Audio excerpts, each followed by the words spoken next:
In an extraordinary interview tonight, Prince Harry has spoken candidly about the breakdown of his relationship with his father and other members of the royal family. He says his father doesn't speak to him, but added he would love a reconciliation. The Prince gave an exclusive interview to the BBC hours after he lost his legal challenge about the level of security he receives when he's in the UK. His protection, funded by the taxpayer, was downgraded in 2020 after he stopped being a working royal. Prince Harry called today's court ruling an old-fashioned establishment stitch-up. Tonight, Buckingham Palace said all the issues had been examined meticulously by the courts. Prince Harry has been speaking to our North America correspondent, Neda Tawfiq, in California. Hello, Prince Harry. Shortly after hearing the court's legal judgment, a devastated Prince Harry sat down for what was an emotional and candid interview. I started by asking him how he was feeling. Pretty gutted about the decision. We thought it was going to go our way, but it certainly has proven that there was no way to win this through the courts. Wish someone had told me that beforehand. Yeah, the decision has been a surprise as well as not a surprise. For the time being, it's impossible for me to take my family back to the UK. I can't see a world in which I would be bringing my wife and children back to the UK at this point. And the things that they're going to miss is, well, everything. You know, I love my country. I always have done, despite what some people in that country have done. So, you know, I miss the UK. I miss parts of the UK. Of course I do. And I think that it's really quite sad that I won't be able to show, you know, my children my homeland. Do you want the court battle to continue? Do you want to try to see this get to the Supreme Court? I don't want any battles to continue. There is way too much suffering and way too much conflict in the world. At the heart of it is a family dispute. And it makes me really, really sad that we're sitting here today, 5 years later, where a decision that was made most likely, in fact, I know, to keep us under the roof. But then once they realised that that wasn't going to work, once they realised that, you know, myself, my wife, and our kids are happier outside of the institution, then please just look at the facts. Look at the risks. Look at the threat.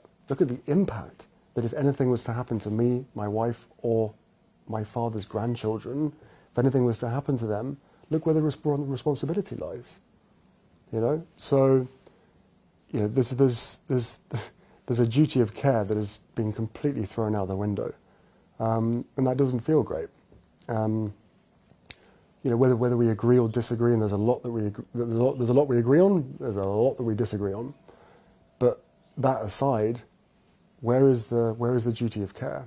Because, as I said, life is precious, and it is very clear that from 2020, because I was no longer allowed an official role, and because I decided to remove myself eventually from the institution, that my life got devalued from the highest score to the lowest score overnight.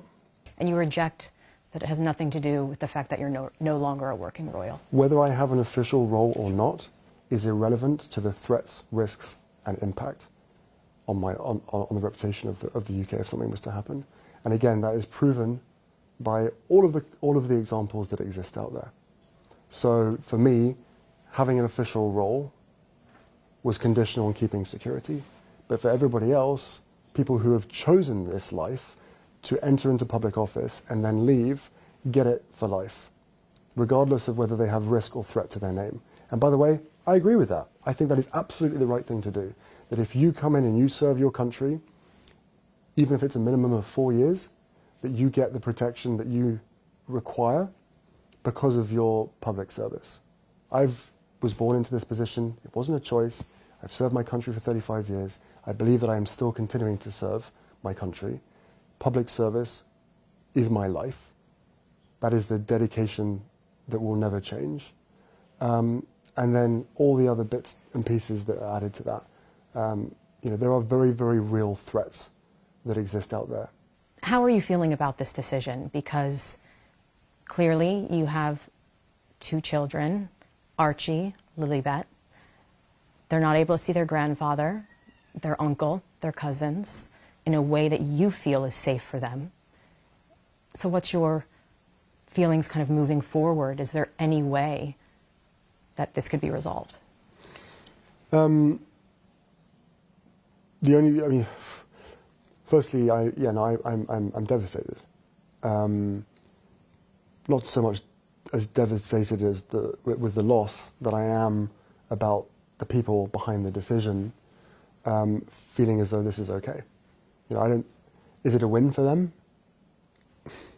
Is it a win that, you know, that I don't get the protection that the threats and risks and impact say that I should? I would hope they wouldn't consider it a win. And I'm sure there's some people out there, probably the most likely the people that wish me harm, consider this a huge win. But, you know,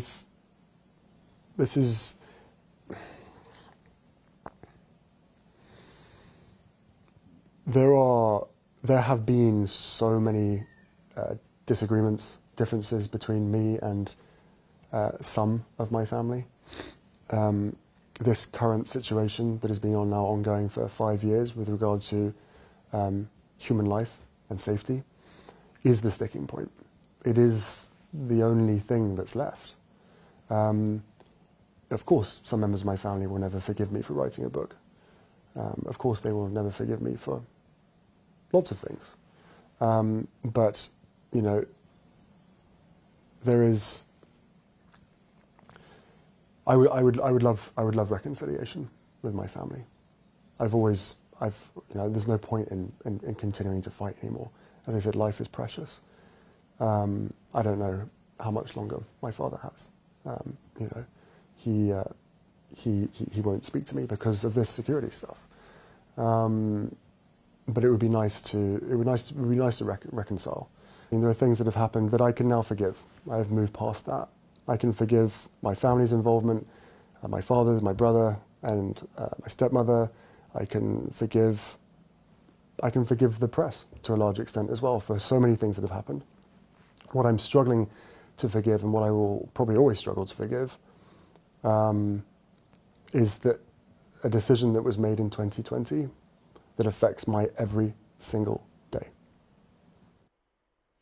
Well, let's talk to our royal correspondent, Sarah Campbell. What response has there been to this from Buckingham Palace, Sarah? Yeah, I mean, really, the palace response couldn't be clearer. Let's just read that sentence out again. They say that all of these issues have been examined repeatedly and meticulously by the courts with the same conclusion reached on each occasion. And this has been a long legal process. You'll remember this was an appeal Harry had already lost at the High Court. Useful to hear some of the words that were said in court today. In the ruling, it was said that Prince Harry had made powerful arguments about the level of threat he and his family face, but that his sense of grievance did not translate into a legal argument, and hence that appeal was dismissed. So as frustrated as Harry is with the process, this is some of the country's most senior judges again finding that the decisions that relate to his security were taken properly and took into account the fact that he was stepping back from royal duties and choosing to live overseas. The other factor that comes through in the interview, could the King, the head of state, as Prince Harry alludes to in the interview, could he have got involved? Could he have used his influence on his son's behalf? Well, the counter-argument to that is that it would be constitutionally very difficult while this was being considered by the government and by the courts. And so, more broadly, where does this go? Okay, Harry says he wants reconciliation. But we have this half-hour-long interview, very candid, very heartfelt, and you look, it's making global headlines around the world, just as that Oprah interview did in 2021, just as his autobiography did in 2023.